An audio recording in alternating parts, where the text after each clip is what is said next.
Halo and welcome back teman-teman netizen atau warganet ke konten terbaru dari channel YouTube Bola Bung Binder. And in this new content, saya ingin memberikan preview dari pertandingan besar di English Premier League antara Arsenal versus Manchester United yang merupakan pertandingan yang sangat amat penting bagi kedua tim ini, teman-teman.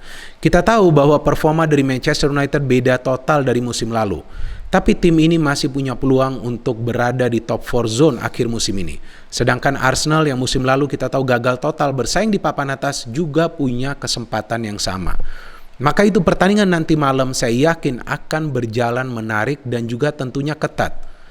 Karena kedua tim ini yang pertama tentu target mereka tidak ingin kalah. Karena jika salah satu tim ini kalah, maka akan lebih mempersulit langkah mereka untuk bisa menyelesaikan musim kompetisi ini dengan berada di top 4 zone. Jadi feeling saya mereka akan sangat berhati-hati di pertandingan nanti malam. Terutama Manchester United yang kita tahu punya lini pertahanan yang tidak begitu baik dibandingkan Arsenal. Secara statistik pun teman-teman bisa melihat bahwa Manchester United adalah satu-satunya tim besar yang paling banyak kemasukan gol hingga saat ini. Beda dengan Arsenal tidak banyak kemasukan gol loh teman-teman. Tapi kesulitan Arsenal adalah yang pertama, creating chances, yakni menciptakan peluang, dan kedua dalam urusan mencetak gol. Ya karena Arsenal tidak punya goal getter. Aubameyang kita tahu sudah pindah ke Barcelona dan Lacazette masih belum bisa improve dalam urusan mencetak gol meskipun dia sering terlibat dalam proses menciptakan peluang. Karena Lacazette adalah pemain yang paling banyak memberikan assist sejauh ini di English Premier League. Jumlah golnya memang tidak banyak sih, hanya 4. Tapi jumlah assistnya cukup signifikan. Bagaimana dengan Manchester United? Manchester United punya striker yang hebat, yakni Cristiano Ronaldo. Memang usianya sudah tidak muda lagi, tapi dialah pemain yang konsisten di Manchester United musim ini selain David De Gea. Jika tidak ada Ronaldo, maka saya tidak yakin bahwa Manchester United itu akan berada di papan atas. Dan tentunya Manchester United tidak akan menang di pertemuan pertama lawan Arsenal. Karena pembedanya di pertemuan pertama itu adalah Cristiano Ronaldo yang mencetak gol penentu kemenangan bagi Manchester United. Dan dia mencetak 2 gol di pertandingan tersebut. Berkali-kali sering saya tegaskan bahwa Cristiano Ronaldo ini adalah pemain yang penting di Manchester United. The problem is, dia tidak selalu mendapatkan suplai bola. Karena tampak jelas para pemain MU itu egois. Mereka lebih ingin show off skill daripada show off passion. Maka itu kerjasama di antara para pemain itu tidak rapi. Faktanya bahwa Ralf Rangnick sering melakukan rotasi di line up, tetap saja permainannya amburadul. Chemistry-nya tidak kelihatan. Kadang-kadang bisa nyetel, tapi kadang-kadang justru gak kelihatan sama sekali. Manchester United bisa menang, tapi sering juga kemasukan gol. Manchester United bisa bermain baik, tapi kadang-kadang dalam urusan bertahan mereka ceroboh. Arsenal kita tahu ini tim yang dipenuhi oleh mayoritas pemain-pemain muda. Ya istilah kerennya anak baru gede lah. Anak-anak baru gede ini terlihat punya passion yang luar biasa, determinasi yang kuat. Tapi kadang-kadang mereka terlalu asik menyerang, lupa untuk kembali bertahan. Itu yang membuat Arsenal sering kecolongan gol. Dan bagusnya musim ini Arsenal punya Ramsdale. What a goalkeeper, dia sering juga menyelamatkan gawangnya agar tidak kebobolan. Maka itu jumlah clean sheet dari Arsenal itu jauh lebih banyak daripada Manchester United. Bukan berarti David De Gea ini tidak bagus. Ya tapi lini pertahanan dari Manchester United ini kan bocor.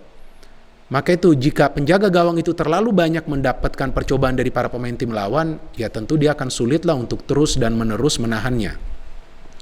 Nah itu kan perbedaannya antara Manchester United dan juga Arsenal yang menurut saya beda tipis atau 11-12. Apalagi perbedaannya? Ya bahwa Manchester United ini punya Harry Maguire. Ini kan sang joker yang sering melakukan kesalahan. Bahkan tuh di gol dari Liverpool kalau nggak salah yang keempat ya. Saya lupa yang keempat atau yang ketiga tuh. Dia ada memberikan umpan ke Hannibal, pemain yang baru masuk. Di situasi pada saat Hannibal ini belum siap. Maka itu kan bisa direbut kemudian oleh pemain Liverpool. Ya tampaknya itu gol keempat tuh sepertinya. Bisa direbut oleh pemain Liverpool. Kemudian mereka membangun serangan dan akhirnya Liverpool bisa mencetak gol keempat di pertandingan tersebut. Nah, Maguire ini yang betul-betul harus dikontrol. Yang berita terakhirnya saya baca bahwa dia tidak akan diturunkan di pertandingan ini oleh Ralf Rangnick.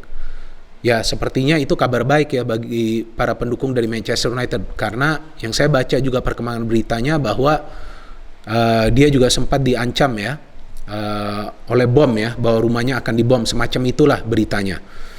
Jadi tentu ini adalah kabar baik juga bagi para pendukung Manchester United yang memang saya juga melihat di sosial media terus-menerus membuli Harry Maguire ya, karena memang dia sering melakukan kesalahan. Varane yang tampaknya akan masuk ke lineup bersama juga dengan Lindelof. Luke Shaw masih absen, berarti bisa Dalot atau juga bisa Telles. Kemudian Wan-Bissaka di sebelah kanan juga bisa bermain. Di tengah Pogba kita tahu absen, tapi McTominay sudah kembali bisa bermain.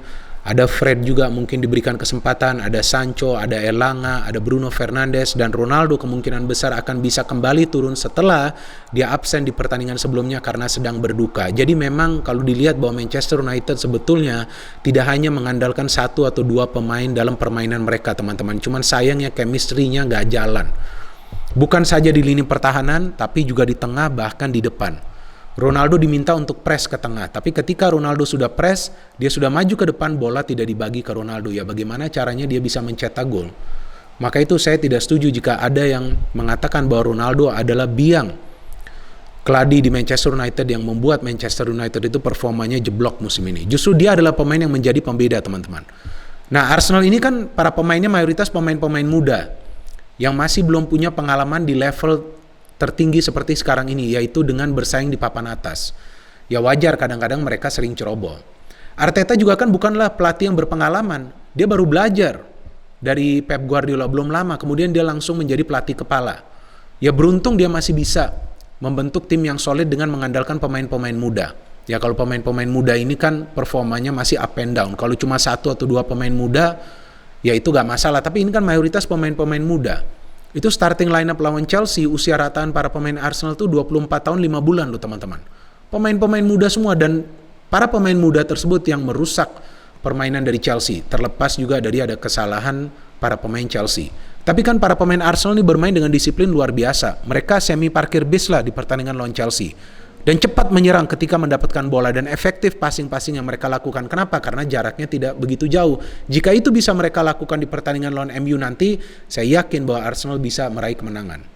Bagaimana tim news dengan Arsenal? Kabarnya Lacazette sudah kembali siap bermain. Ya, mungkin juga dia akan langsung dimainkan dari awal, bukan Nketiah. Ya, Martinelli kita belum tahu akan diberikan kesempatan atau tetap Emil Smith Rowe. Walaupun Emil Smith Rowe permainannya bagus juga sih kan kemarin. Lawan Chelsea dia mencetak 1 gol juga, dan saya melihat memang chemistry antara Emil Smith Rowe dan Odegaard itu lebih baik daripada antara Martinelli dan juga Odegaard. Saka of course he should play. Tomiyasu sudah comeback, tapi belum tentu juga dia akan bermain. Ya mungkin Ben White kembali di kanan dan Holding di lini pertahanan di center back. Partey juga masih absen. Berarti Elneny dan juga Xhaka yang akan bermain. Ya kalau di atas kertas menurut saya peluangnya 50-50, tapi saya pikir bahwa Arsenal bisa meraih kemenangan teman-teman, karena mereka berada dalam team spirit yang begitu tinggi setelah membantai Chelsea di kandang sendiri dengan skor 2-4. Bukan skor 2-4-nya itu teman-teman, tapi Arsenal bisa mencetak 4 gol di gawang Chelsea, itu pun di kandang Chelsea. Itu sesuatu yang sangat amat sulit tentunya. Itu memberikan motivasi tersendiri kepada para pemain untuk pertandingan ini, sedangkan Manchester United yang penting bagi mereka adalah mereka harus bisa menahan para pemain Arsenal mencetak gol pertama di pertandingan ini. Artinya bahwa MU perlu waspada dengan serangan dari para pemain Arsenal agar tidak kemasukan gol duluan. Jika MU tidak kemasukan gol duluan, tentu mereka akan bisa mengatur tempo permainan. Jika para pemain MU bisa mengatur tempo permainan dengan teamwork yang lebih baik, tentu mereka punya peluang lebih besar untuk meraih kemenangan. Tapi feeling saya kemungkinan besar bahwa Arsenal yang akan bisa meraih kemenangan di pertandingan ini. Mereka sekarang mulai tajam di depan.